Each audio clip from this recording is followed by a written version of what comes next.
Hello बच्चों, कैसे हो आप लोग। आप लोगों का बहुत बहुत स्वागत है आपके इस YouTube channel potential for physics पर। आज के इस वीडियो में हम लोग बात करेंगे बहुत इंपॉर्टेंट क्वेश्चन बोर्ड एग्जामिनेशन के लिए, जिसका वहां पर वेटेज 3 मार्क्स या फिर 5 मार्क्स का रहता है। प्रीवियस ईयर के सैंपल पेपर्स अगर आप देखेंगे तो इसमें से मैक्सिमम ईयर्स में से क्वेश्चन पूछा गया। ठीक है, तो हाँ दोस्तों, मैं बात कर रहा हूँ गॉस थ्योरम की। ठीक है, गॉस थ्योरम स्टार्ट करने से पहले हमें थोड़ा सा गॉस थ्योरम का बेस समझना पड़ेगा। गॉस थ्योरम यूज होती है, गॉस थ्योरम में मेनली हम लोग यूज करते हैं इलेक्ट्रिक फ्लक्स की। ठीक है, तो पहले हम लोग समझेंगे इलेक्ट्रिक फ्लक्स। दोस्तों, अगर हम बात करें इलेक्ट्रिक फ्लक्स की, तो इलेक्ट्रिक फ्लक्स को अगर हम डिफाइन करें तो इलेक्ट्रिक फ्लक्स क्या होता है? इलेक्ट्रिक फ्लक्स होता है number of electric field lines passing perpendicularly to the given surface. ठीक है, किसी दी हुई सरफेस के परपेंडिकुलरली पास होने वाली जो number of electric field lines होती हैं उसको हम कहते हैं इलेक्ट्रिक फ्लक्स कहते हैं। क्लियर हो गया? तो इलेक्ट्रिक फ्लक्स जो होता है उसको हम डिनोट करते हैं फाई ई से। किससे डिनोट करते हैं? फाई ई से। ठीक है, फाई इज फाई डिनोट करता है फ्लक्स को, और ई फॉर इलेक्ट्रिक फ्लक्स। ऐसे मैग्नेट में पढ़ेंगे हम मैग्नेटिक फ्लक्स, तो वहां पर हम ई की जगह बी यूज करते हैं। ठीक है, तो यहां पर देखो बेटा, हम लोग बात कर रहे हैं इलेक्ट्रिक फ्लक्स की, तो मैंने डेफिनेशन में क्या कहा? Number of electric field lines passing through a given surface area perpendicularly. Clear हो गया? तो इसका मतलब क्या है, जो इलेक्ट्रिक फ्लक्स की हम बात कर रहे हैं, ठीक है, वो किस पे डिपेंड कर रहा है? Number of electric field lines के ऊपर डिपेंड कर रहा है। किस पे डिपेंड कर रहा है? Number of electric field lines. देखो बेटा, मैं अगर एक छोटा सा सरफेस ले लूं, ये मैंने एक सरफेस एरिया ले लिया, क्लियर, और इस सरफेस एरिया से मैं इलेक्ट्रिक फील्ड लाइंस को पास करा रहा हूं, ये पास करा रहा हूं। आप लोग देख पा रहे होंगे अभी इससे कितनी इलेक्ट्रिक फील्ड लाइंस पास हो रही है? 4 इलेक्ट्रिक फील्ड लाइंस पास हो रही है। ठीक है, अब अगर मैं, तो इसका मतलब कितने number of electric field lines pass हो रही है? 4 इलेक्ट्रिक फील्ड लाइंस पास हो रही है इस गिवन सरफेस एरिया से। क्लियर हो गया? तो अगर मैं यहीं पर number of electric field lines को बढ़ा दूं, ये मैंने बढ़ा दिया, ठीक है, तो इस सरफेस से, इस गिवन सरफेस से पास होने वाली इलेक्ट्रिक फील्ड लाइंस भी क्या होंगी? बढ़ जाएंगी। देखिए आप कितनी होगी? 1 2 3 4 5 6 7 8 होगी। हमने देखो number of electric field lines को बढ़ाया तो हमारे पास क्या हो गया? इलेक्ट्रिक फ्लक्स भी बढ़ गया भाई। ठीक है, तो इसका मतलब जो इलेक्ट्रिक फ्लक्स है वो एक तो डिपेंड कर रहा है हमारे पास किस पर? Number of electric field lines पर। Number of electric field lines पर। क्लियर हो गया? इसका मतलब नंबर इलेक्ट्रिक फील्ड लाइंस अगर क्लोज हैं तो ज्यादा पास होंगी गिवन सरफेस एरिया से, अगर दे आर फार अवे तो इलेक्ट्रिक फील्ड लाइंस क्या होंगी? कम पास होंगी। बस समझ गए? तो number of electric field lines पर डिपेंड कर रहा है एक तो कि वो क्लोज है या फार है।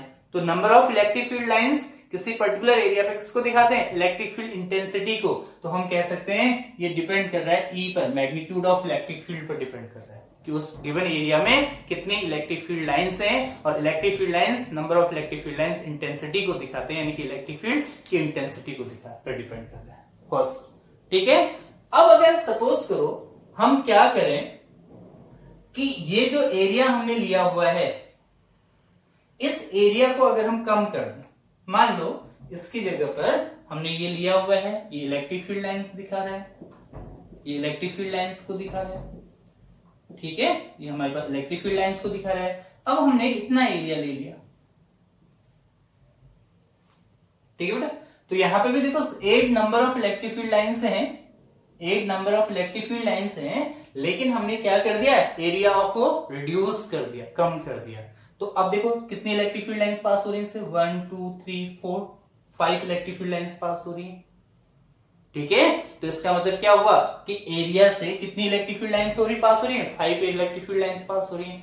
अगर मैं इसी एरिया को और बड़ा कर दूं, ये, तो इस रीजन से पास होने वाली इलेक्ट्रिक फील्ड लाइंस और क्या हो जाएंगी? बढ़ जाएंगी। तो इसका मतलब जितना हम एरिया को बढ़ाएंगे किसी पर्टिकुलर यूनिफॉर्म इलेक्ट्रिक फील्ड में, जितना हम, अगर इलेक्ट्रिक फील्ड हमने कांस्टेंट रख दिया, एरिया को हम बढ़ा रहे हैं, तो जितना हम एरिया को बढ़ाते जाएंगे उतना उससे पास होने वाली number of electric field lines भी पास होते जाएंगी, बढ़ते जाएंगे। ठीक है, तो आप देख रहे होंगे कि किसी गिवन सरफेस एरिया से अगर हम इलेक्ट्रिक फील्ड लाइंस को बढ़ाते हैं तो तब भी इलेक्ट्रिक फ्लक्स बढ़ रहा है, और अगर हम एरिया को बढ़ाते हैं, हमने इलेक्ट्रिक फील्ड को कांस्टेंट रखा, हम एरिया को बढ़ा रहे हैं, तो एरिया को बढ़ाने पे भी number of electric field lines क्या हो रही है, बढ़ रही है। तो इसका मतलब इलेक्ट्रिक फ्लक्स एक तो डिपेंड कर रहा है number of electric field lines in that region, यानी कि इलेक्ट्रिक फील्ड इंटेंसिटी पर, दूसरा डिपेंड कर रहा है एरिया ऑफ द सरफेस पर, ठीक है। अब यहां पर तो आप देख रहे हैं कि हमने जो लिया हुआ है एरिया, इलेक्ट्रिक फील्ड लाइंस और area vector, electric field lines and area vector दोनों सेम डायरेक्शन में लिए हुए हैं, means electric field lines and area vector both are along to the same direction, दोनों के बीच में कितने का एंगल है, 0 का एंगल है। ठीक है, तो यहां पर एक वर्ड आ रहा है हम लोगों का बार बार, एरिया वेक्टर। क्या आ रहा है, एरिया वेक्टर। आप लोग सोच रहे होंगे कि एरिया हमने पढ़ा था, एरिया तो स्केलर क्वांटिटी होती थी, अब ये वेक्टर क्यों हो गया? क्लियर हो गया? एरिया वेक्टर किसे कहते हैं, ध्यान से समझें। देखो बेटा, स्केलर की अगर हम बात करते हैं तो स्केलर में केवल मैग्नीट्यूड होता है, और वेक्टर में direction as well as magnitude दोनों होते हैं। ठीक है, तो एरिया वेक्टर हमारे पास क्या हुआ, हम किसी भी अगर सरफेस की बात कर रहे हैं, जैसे कि बॉक्स दिख रहा है आपको, इसी बॉक्स की अगर हम बात कर रहे हैं, ठीक है, ये इस फेस का ये एरिया, ये इसका मैग्नीट्यूड हो गया, क्लियर हो गया, और इसका जो परपेंडिकुलर डायरेक्शन होगी, इसकी जो परपेंडिकुलर डायरेक्शन होगी ये, ठीक है, ये इस डायरेक्शन में इसका एरिया होगा, एरिया की डायरेक्शन इधर को रहेगी। ठीक है, इसको हम क्या कहेंगे, एरिया वेक्टर। तो एरिया वेक्टर को हम as a vector quantity treat करेंगे, इसका मैग्नीट्यूड तो जो नॉर्मली हम एरिया होता है वही लेंगे, फॉर्मूला लेंगे, लेकिन इसकी डायरेक्शन हमेशा परपेंडिकुलर टू द सरफेस ली जाएगी। ठीक है, तो एरिया वेक्टर कहते हैं हम लोग किसका, ऐसा एरिया जिसके पास अपनी एक पर्टिकुलर क्या होती है, डायरेक्शन भी होती है, उसको हम एरिया वेक्टर कहेंगे। क्लियर हो गया? तो यहाँ पर, और एरिया वेक्टर की डायरेक्शन हमारे पास क्या रहेगी, परपेंडिकुलर टू सरफेस। जैसे ये सरफेस है तो इसका एरिया वेक्टर इस डायरेक्शन में रहेगा, एरिया वेक्टर की डायरेक्शन इधर को रहेगी, इसका एरिया और वेक्टर यूनिट वेक्टर नॉर्मल हो जाएगा। ऐसे इस सरफेस का एरिया वेक्टर इधर को रहेगा, इस सरफेस का एरिया वेक्टर इधर को रहेगा, इस सरफेस का एरिया वेक्टर इधर को रहेगा, बाहर को। क्लियर हो गया? किसी भी क्लोज्ड सरफेस में एरिया वेक्टर हमेशा आउटवर्ड डायरेक्शन में लिया जाता है, इधर को, इधर को, ऐसे इधर को, ऐसे इधर को, ऐसे ही इधर को, ये एरिया वेक्टर लिया जाएगा। ठीक है, और ओपन सरफेस अगर हमारे पास होती है, ओपन सरफेस का मतलब जैसे ये पेज हमारे पास है, ठीक है, इसका ये है, इसका एरिया लेंथ इनटू ब्रेथ से आप निकाल लोगे, इसका एरिया वेक्टर की डायरेक्शन इधर को हो जाएगी, यहाँ पे इसका एरिया वेक्टर की डायरेक्शन इधर को हो जाएगी, तो ये क्या कहलाएगा, एरिया वेक्टर कहलाएगा। ठीक है, तो एरिया वेक्टर कैसी क्वांटिटी होगी, वेक्टर क्वांटिटी होगी, और एरिया वेक्टर की डायरेक्शन हमेशा कहां को होगी, परपेंडिकुलर टू द सरफेस। समझ में आ गया, परपेंडिकुलर टू द सरफेस। अब जैसे हमें किसी एरिया वेक्टर को रिप्रेजेंट करना है तो हम करेंगे area vector A vector is equal to magnitude means area, magnitude का मतलब एरिया, ठीक है, एरिया का मैग्नीट्यूड जो भी एरिया होगा उसकी डायरेक्शन परपेंडिकुलर होती है तो हम क्या लिखेंगे, एन कैप। तो ये किसको रिप्रेजेंट करेगा, एरिया वेक्टर को रिप्रेजेंट करेगा। ठीक है, तो एरिया वेक्टर की डायरेक्शन कैसे निकाली जाती है, इस चीज को आप थोड़ा सा समझ लें। मान लो अगर हम कोऑर्डिनेट एक्सिस की बात करें, ये हमारे पास है एक्स एक्सिस, ये हमारे पास है वाई एक्सिस, ये हमारे पास है जेड एक्सिस। ठीक है, ये सुनो, अगर हम यहां पे एक एरिया ले लें, ये सरफेस ले लें, ठीक, कौन सा प्लेन हो गया, एक्स वाई प्लेन हो गया, इस प्लेन का परपेंडिकुलर क्या होगा, along to the z axis. ठीक है, तो इसकी डायरेक्शन कहां की तरफ हो जाएगी, along to the z axis. ठीक है, या उस फेस से लेंगे तो कहां को जाएगी, negative direction of Z axis. ऐसे ही अगर हम सरफेस को इस वाई जेड प्लेन में लें तो इसकी एरिया वेक्टर की डायरेक्शन कहां को होगी, positive direction of x axis, और इस फेस की डायरेक्शन कहां को हो जाएगी, negative direction of x axis. ठीक है, तो area vector is a vector quantity, its direction is always perpendicular to the surface. Surface के एरिया के सरफेस के क्या रहेगी, परपेंडिकुलर रहेगी, उसको हम क्या कहेंगे, एरिया वेक्टर कहेंगे। क्लियर हो गया? क्लोज्ड सरफेस में एरिया वेक्टर हमेशा आउटवर्ड डायरेक्शन में रहेगा। जैसे स्फीयर हम ले लेंगे तो रेडियली आउटवर्ड डायरेक्शन में लेंगे। क्लियर? तो आप ये चीजें क्लियर हुई आपको? That is called area vector. तो अब हमारे पास देखो, यहां पे तो हमारे पास क्या है कि electric field lines and area vector हमने सेम डायरेक्शन में लिए हुए हैं, तो दोनों के बिटवीन थीटा एंगल है। ठीक है भाई, इलेक्ट्रिक फ्लक्स एक तो डिपेंड कर रहा है number of electric field lines पे, दूसरा ये डिपेंड कर रहा है एरिया ऑफ द सरफेस पर डिपेंड कर रहा है। अब अगर हमारे पास मान लो electric field lines and area vector दोनों एक दूसरे के साथ कोई एंगल बना रहे हैं, ठीक है, जैसे हम देखें, ये मान लो हमारे पास एक सरफेस हम ले लेते हैं, ये एक सरफेस है, ये एक सरफेस है, ठीक है। इस सरफेस का एरिया वेक्टर कहां को होगा? Normal to the surface. क्या कहेंगे इसको? ए वेक्टर। ए वेक्टर को क्या लिखा जाएगा? Magnitude of A n cap. N cap क्या दिखा रहा है? नॉर्मल डायरेक्शन को। ठीक है। अब मान लो इलेक्ट्रिक फील्ड जो है वो इसके साथ कोई एंगल बनाते हुए आ रहा है, ऐसे। ये इलेक्ट्रिक फील्ड की डायरेक्शन है। इलेक्ट्रिक फील्ड लाइंस इस डायरेक्शन में जा रही है, ठीक है। ऐसे हमारे पास इस डायरेक्शन में इलेक्ट्रिक फील्ड लाइंस इधर को जा रही है। ऐसे हम और भी लाइनें दिखा सकते हैं, ये हैं यहां से ऐसे, ठीक है, ऐसे जा रही हैं। यहां से ये आगे इलेक्ट्रिक फील्ड लाइंस यहां से ऐसे जा रही हैं, ठीक है। ये इसके साथ मान लो थीटा का एंगल बना रहा है, समझ में आ गया? अब इलेक्ट्रिक फील्ड लाइंस इस डायरेक्शन में जा रहा है, एरिया वेक्टर इस डायरेक्शन में जा रहा है। तो इलेक्ट्रिक फ्लक्स की मैंने डेफिनेशन बताई थी, number of electric field lines passing perpendicular to the surface, surface के परपेंडिकुलर होना चाहिए। अब भाई इलेक्ट्रिक फील्ड लाइंस इस डायरेक्शन में जा रहा है, तो इलेक्ट्रिक फील्ड के दो कंपोनेंट होंगे क्योंकि वेक्टर क्वांटिटी है। एक कंपोनेंट तो होगा E cos थीटा और एक कंपोनेंट होगा E sin थीटा। यस और नो? अब अगर आप देखेंगे तो E sin थीटा जो है सरफेस के पैरेलल हो रहा है, और जबकि हमने बात की कौन से कंपोनेंट की? परपेंडिकुलर टू द सरफेस की बात की, सरफेस के परपेंडिकुलर की बात की। क्लियर हो गया? तो इसका मतलब क्या हुआ कि जो यहां पर इलेक्ट्रिक फ्लक्स बनेगा वो कौन से कंपोनेंट की वजह से बनेगा? It is due to the E cos theta component. Clear हो गया? किसकी वजह से बनेगा? It is due to the E cos theta component. E cos theta component की वजह से यहां पर क्या होगा? इलेक्ट्रिक फील्ड होगा। E sin थीटा इसके पैरेलल आ रहा है, तो इसकी वजह से कोई भी इलेक्ट्रिक फ्लक्स नहीं बनेगा क्योंकि इसके पैरेलल हो गया, E cos थीटा इसके परपेंडिकुलर हो गया। ठीक है। तो हम देखें तो इस सरफेस से, ये जो सरफेस आपको दिख रहा है, ये इस सरफेस से पास होने वाला इलेक्ट्रिक फ्लक्स कितना होना चाहिए? phi E is equal to कितना होना चाहिए? Number of electric field lines कौन रिप्रेजेंट कर रहा है? E cos theta. क्लियर हो गया? मल्टीप्लाइड बाय सरफेस एरिया, इस सरफेस के एरिया को हम A मान लेते हैं। क्लियर? तो कितना हो गया? Electric flux phi E is equal to E cos theta into A। तो इसी को हम लिख सकते हैं phi E is equal to EA cos theta. ऐसा कहीं पढ़ा था? कहां पढ़ा था? 11th क्लास में। Dot product A dot B is equal to A vector dot B vector is equal to magnitude of A magnitude of B cos theta. Same वही condition यहां पे भी बन रही है, देखिए बन रही है। phi E is equal to EA cos theta. तो क्या लिखेंगे इसको हम? phi E is equal to EA cos theta को क्या लिखेंगे? E vector dot A vector. तो ये क्या कहलाएगा?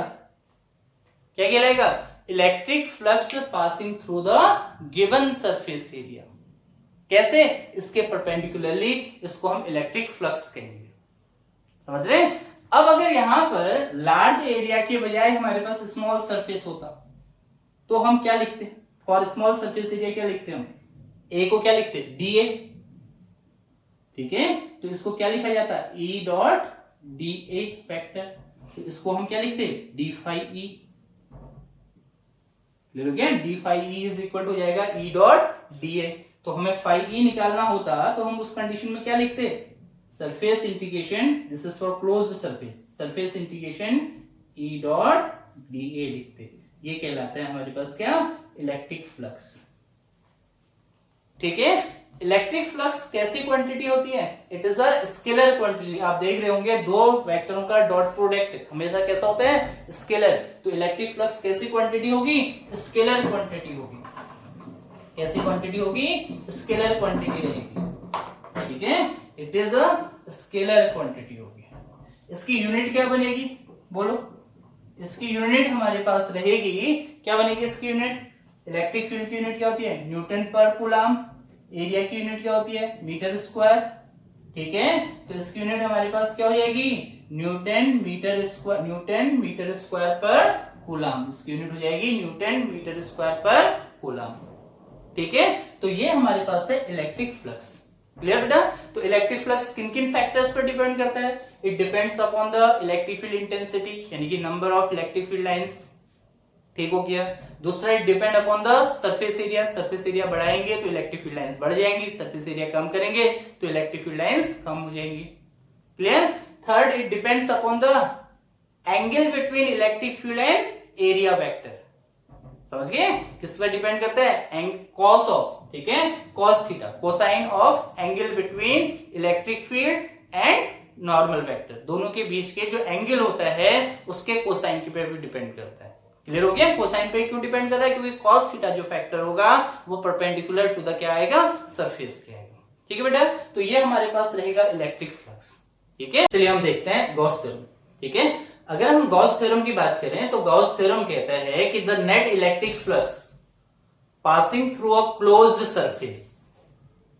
ठीक है, क्लोज्ड सरफेस, उस क्लोज्ड सरफेस को हम कहते हैं गॉसियन सरफेस। गॉसियन सरफेस का ना एक इमेजिनरी सरफेस, उसको हमने हाइपोथेटिकली एज्यूम किया। एक्चुअल में ऐसा कोई सरफेस नहीं है। जैसे कोई पॉइंट चार्ज लिया, उसके चारों तरफ हमने एक हॉलो स्फीयर कंसीडर कर लिया, दैट इज उसको हमने इमेजिन किया, जो एक्चुअल में नहीं है।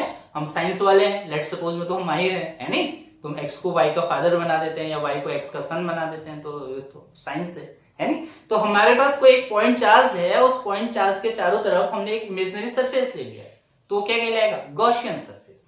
ठीक है, तो गॉस थ्योरम कहती है कि the net electric flux passing through, net electric flux को हम डिनोट करते हैं phi e से।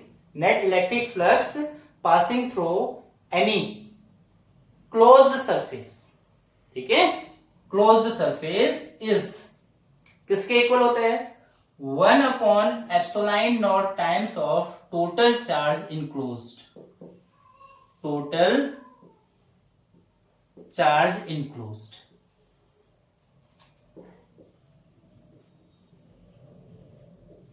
क्लियर हो गया। Net electric flux passing through any closed surface is equal to 1/ε0 times of total charge enclosed by it. Clear, इसको हम कहते हैं गॉस थ्योरम की स्टेटमेंट। ठीक है, जैसे अगर आप लोग देख रहे हैं, ये एक बॉक्स है, इस बॉक्स के अंदर मैं चार्ज रख दूं तो इससे पास होने वाला फ्लक्स, भाई कहां से फ्लक्स पास होगा, इस सरफेस से पास होगा, इस सरफेस से पास होगा, इस सरफेस से पास होगा, इस सरफेस से पास होगा, इधर और इधर, है ना। इसके ऑल फेसेस से क्या जाएगा, इलेक्ट्रिक फील्ड लाइंस बाहर को जाएंगी। तो जो नेट इलेक्ट्रिक फ्लक्स होगा, वो नेट इलेक्ट्रिक फ्लक्स किसके बराबर होगा, 1/ε0 टाइम्स ऑफ टोटल। इसके अंदर जो चार्ज है, हमें वो इंडिविजुअली हर फेस के लिए निकालने की जरूरत नहीं है। हमें अगर चार्ज पता है और उस चार्ज को हम 1/ε0 से मल्टीप्लाई कर दें, ठीक है, ε0 वही है जो हमने पढ़ा था परमिटिविटी में, परमिटिविटी ऑफ फ्री स्पेस में। क्लियर हो गया। तो किसके इक्वल होगा, 1/ε0 के इक्वल होगा। क्लियर बेटा, तो इसको हम कहते हैं गॉस थ्योरम। ठीक है, तो गॉस थ्योरम बोर्ड के लिए काफी इंपोर्टेंट थ्योरम है। तो इसको डिराइव करने के लिए हम सपोज कंसिडर करते हैं, सपोज हमारे पास एक कोई पॉइंट चार्ज है। आप समझे इधर, मान लो हमारे पास एक कोई चार्ज है, +q चार्ज है, ठीक है, एक +q चार्ज है और इसको एक सरफेस ने इनक्लोज्ड किया हुआ है। ये कोई इनक्लोज्ड करने वाली सरफेस, चारों तरफ से इसको कवर किया हुआ है, इनक्लोज्ड किया हुआ है। ठीक है, अब इस सरफेस से r डिस्टेंस पर, ठीक है भाई, इस पॉइंट पर हमने कोई एक पॉइंट ले लिया P। इस पॉइंट पर जो इलेक्ट्रिक फील्ड होगा, उस इलेक्ट्रिक फील्ड की डायरेक्शन ऐसे होगी, पॉइंट से रेडियली आउटवर्ड डायरेक्शन में रहेगा इलेक्ट्रिक फील्ड। ठीक है, तो हमने एक सरफेस मान लिया, ये एक सरफेस है, और इस सरफेस का जो एरिया वेक्टर है उसकी डायरेक्शन मान लो इस डायरेक्शन में, dA। दोनों के साथ कितने का एंगल बन रहा है, थीटा का एंगल बन रहा है। क्लियर हो गया। हमारे पास क्या है, ये एक पॉइंट चार्ज है प्लस क्यू, जिसको हमने ओ पर रखा हुआ है और इस चार्ज को इस सरफेस ने इनक्लोज किया हुआ है। ठीक है, और ये जो सरफेस चार्ज को इनक्लोज कर रही है, उस सरफेस में हमने एक छोटा सा एरिया मान लिया, एलिमेंट्री एरिया ले लिया dA। ठीक है, और इस एरिया वेक्टर की डायरेक्शन इधर को है और इलेक्ट्रिक फील्ड की डायरेक्शन इधर को है। ठीक है, दोनों के बिटवीन कितने का एंगल बन रहा है, थीटा का एंगल बन रहा है। भाई according to the definition of electric flux क्या होना चाहिए, phi E is equal to, अभी बताया था, सरफेस इंटीग्रेशन, कैसी surface, closed surface, surface integration किसके बराबर, ई डॉट डी एस के इक्वल होना चाहिए, या ए लिया है तो ई डॉट ए के बराबर होना चाहिए, डी ए के बराबर होना चाहिए। क्लियर हो गया, यस और नो। अब ये पॉइंट चार्ज है, इससे आर डिस्टेंस पर हमारे पास सरफेस है, तो किसी पॉइंट चार्ज के लिए आर डिस्टेंस पर इलेक्ट्रिक फील्ड कितना होगा, बोलो कितना होगा।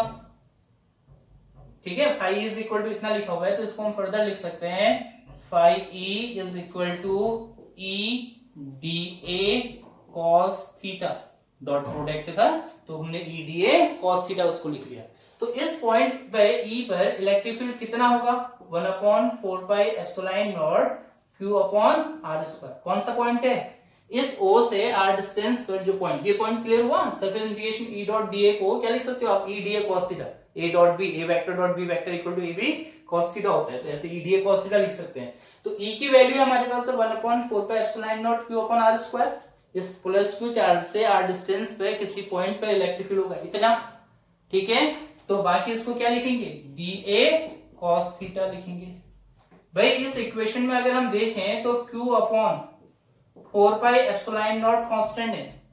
क्यों कांस्टेंट है, क्योंकि हमने चार्ज पॉइंट चार्ज फिक्स लिया हुआ है, 4 pi epsilon naught already constant है। ठीक है, तो हम इसको लिख सकते हैं surface integration d A cos theta upon r square. Clear हो गया।